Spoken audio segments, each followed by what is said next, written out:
ভাই মাইয়াটা লই আন, বেগ চলে যেতেছে। মায়ের একটু যাইতে হবে না আমাকে বাড়ি, কত ডাক দেন। মা এঞ্জেল সাদিয়া, মা এদিকে একটু আসো তো। বসো মা, বসো। ভাই সাহেব, আমার একটা মাইয়াই দেখেন, মাই আমার খুব লক্ষ্মী, কোনো সমস্যা নাই, কাজে কর্মে, বুঝছেন? ভাই সাহেব, আমার মেয়ে লাখে একটা, 10 গ্রামে এমন মেয়ে খুঁজে পাবেন না। আমার মেয়ে যখন নামাজ পড়ে 5 ওয়াক্ত জায়গায় 8 ওয়াক্ত নামাজ পড়ে। আর তাহাজ্জুদ, তার কথা তো বলাই যায় না। তাহাজ্জুদ শুরু করলে শেষ হয় না, করতেই থাকে। আব্বা মুই এই মেয়ে বিয়ে করতে পারবো না।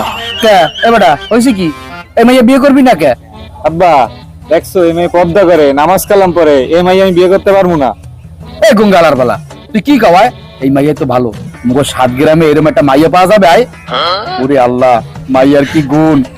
5 ওয়াক্ত জায়গায় 8 ওয়াক্ত নামাজ পড়ে, তাহাজ্জুদ যখন একবার শুরু করে বলে শেষ করে না। এই মাইয়া তো মোর দরকার, এই মাইয়ার এই মই ঘরে বউ বলে লইয়া যাবো। আব্বা মুই এই মেয়ে বিয়ে করতে পারবো না। বুঝলেন, দেখেন এই মেয়ের ফেসবুকও নাই, টিকটকও নাই। এখনকার যুগে সব মাইয়া গো মিলিয়ন মিলিয়ন ফলোয়ার্স থাকে টিকটক আর ফেসবুকে।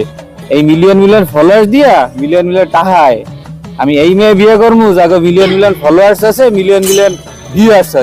আমি এই মেয়ে বিয়ে করতে পারবো না আব্বা। দেখছো এই হালার পর হালায় মোর বংশের মানিজ্জত খাইবে।